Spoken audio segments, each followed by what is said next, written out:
Hello everyone, welcome to Anubha study facts. आज हम बात कर रहे हैं कि जो एमपी टेट है या जो एनवीएस की जो वैकेंसीज़ का हो हल्ला था, तो उसका नोटिफिकेशन कुछ आया नहीं है, तो मन नहीं लग रहा है पढ़ने में, तो उस पर आज हम एक बात करेंगे।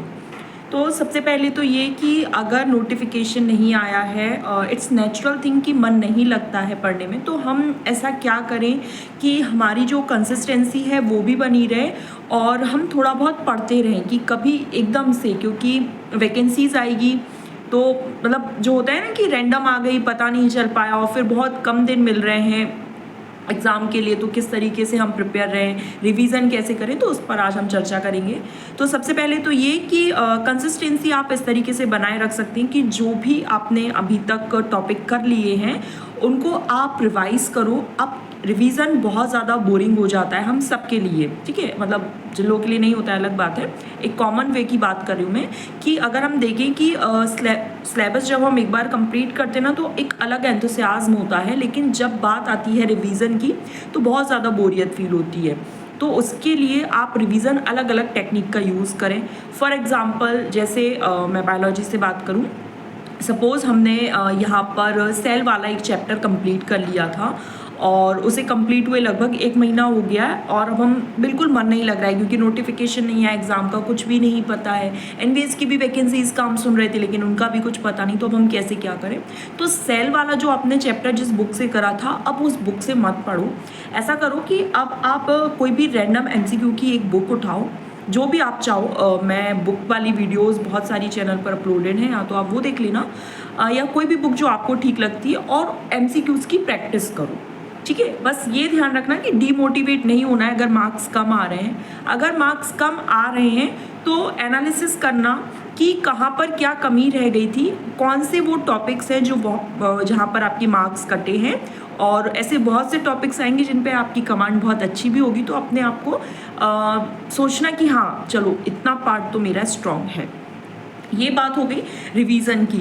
और अभी बहुत से लोग आप में से ऐसे हो सकते हैं जिनका सिलेबस एक बार भी अभी कंप्लीट ना हुआ। सिलेबस इन सेंस एक रहता है ना कि सिलेबस नहीं आया है अभी, तो हम कैसे क्या कंप्लीट करें।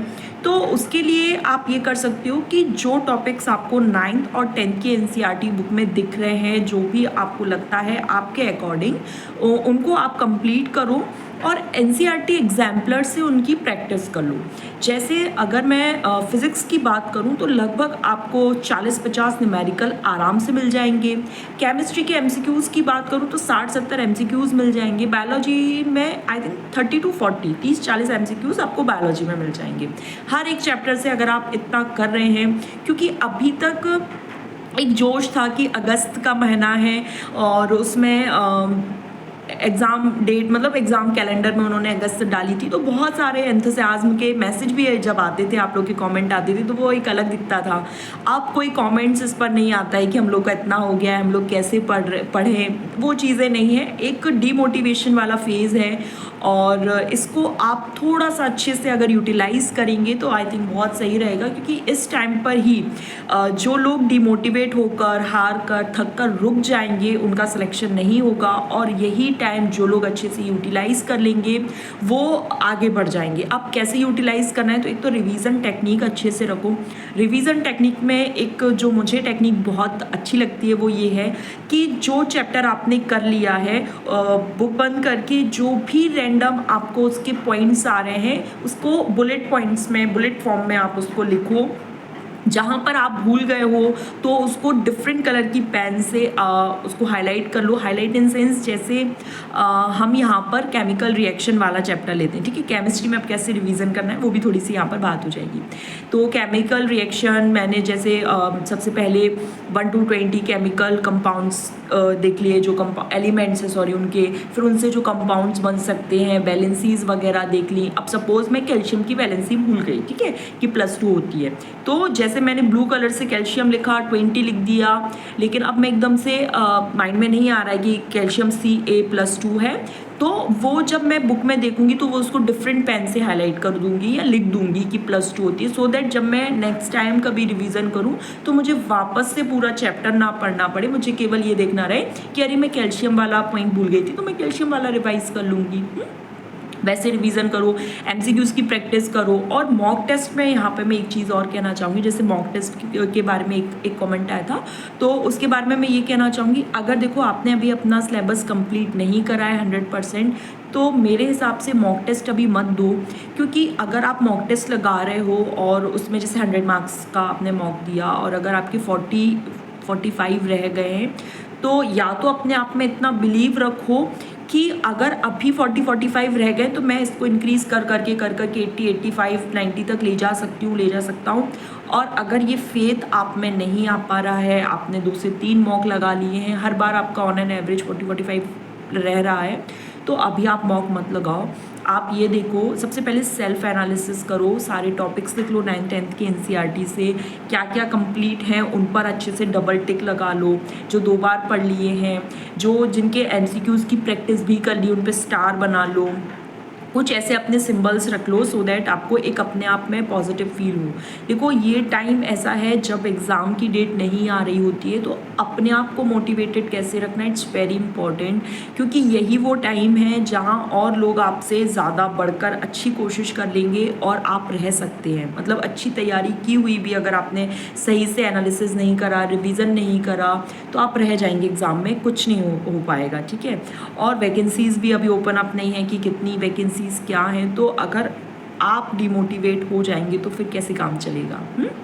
तो अपना एनालिसिस करो, सबसे पहले बैठकर डिमोटिवेट मत हो और वीडियोस देखो। जैसे कोई भी टॉपिक है, आपको पता है ये टॉपिक आपका वीक है, तो वो उस टॉपिक की फर्स्ट टाइम में एनसीईआरटी रीडिंग मत करो। देखो ये भी बहुत ज़्यादा बेनिफिशियल हो सकता है, अगर अच्छा लगे तो बताना आप कमेंट्स में।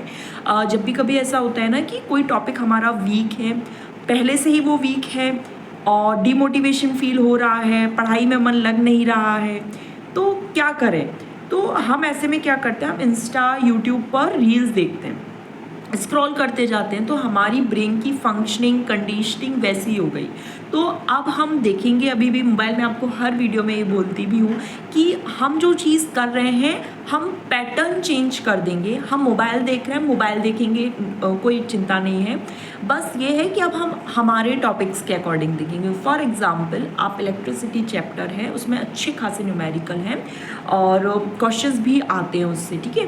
तो इलेक्ट्रिसिटी अगर आप फर्स्ट टाइम में पढ़ने बैठ रहे हैं, आपको नहीं आ रहा है समझ में, करंट का फ्लो ऐसा है, रेजिस्टेंस ऐसा है, या बहुत सारी चीज़ें हैं, वोल्ट मीटर अमीटर, बहुत सारी कन्फ्यूज़न है, तो जब आप खुद से पढ़ोगे तो नहीं आएगा। आप क्या करो, पेपर पेन लेकर बैठो, एनसीईआरटी बगल से रख लो और कोई भी एक वीडियो चालू कर लो, ठीक है, जो इलेक्ट्रिसिटी पर, जहाँ पर आपको लग रहा है, 1-2 टीचर देख लो भाई खोल के कि कैसे क्या अच्छे पढ़ा रहे हैं या नहीं है। समझ, देखो टीचर सारे अच्छे पढ़ाते हैं, डिपेंड्स कि हमें क्या समझ आ रहा है, तो देख लो कि वो चीज़ समझ आ रही है या नहीं। अगर समझ आ रही है तो उसको लिखते रहो शॉर्ट फॉर्म में, छोटे छोटे उनके निमोनिक्स बना लो, किस तरीके से याद करना है। फिर जैसे ही वो वीडियो कंप्लीट, और एक बार में कोशिश मत करो कि पूरी आज सेशन है तो हम इसको एक बार में ही कंप्लीट कर लेंगे, नहीं।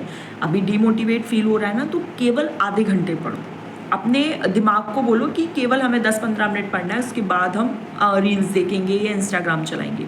लेकिन जैसे ही 10-15 मिनट हो तो फिर सोचो कि यार थोड़ी देर और कर लेते हैं, 2 क्वेश्चंस और लगा लेते हैं, ये वाला टॉपिक कंप्लीट कर लेते हैं, उसके बाद फिर इंस्टाग्राम देखेंगे, जो भी आप करते हो वो करेंगे।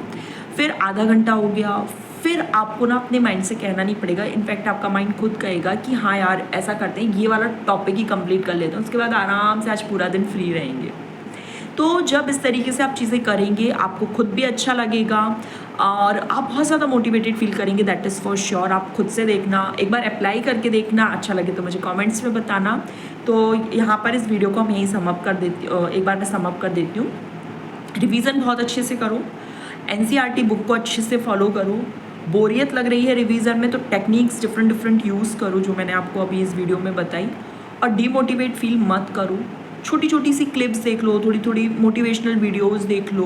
बस ये सोचो कि एग्ज़ाम अगर इस महीने नहीं है तो अगले महीने आ जाएगा, और अगले महीने नहीं तो उसके अगले महीने होगा, लेकिन एग्ज़ाम होगा। हमें क्रैक करना है तो हमें उन लोगों से आगे बढ़ना होगा। और ये बहुत अच्छा टाइम है जहाँ पर लोग डिमोटिवेट हो रहे होंगे और हम अच्छे से पढ़ाई कर रहे होंगे। So wish you all the very best. आप लोग बहुत अच्छे से प्रिपरेशन कीजिए। कोई भी डाउट रहता है, कोई भी आपकी क्वेश्चन रहता है तो आप टेलीग्राम विद्यार्थी मिशन पर पूछ सकते हैं, कमेंट्स में पूछ सकते हैं। तो हम मैं इसी तरह की और वीडियोस लाऊंगी अगर आप चाहते हैं तो let me know in comment section. Next video में मिलेंगे। Thanks for watching this video.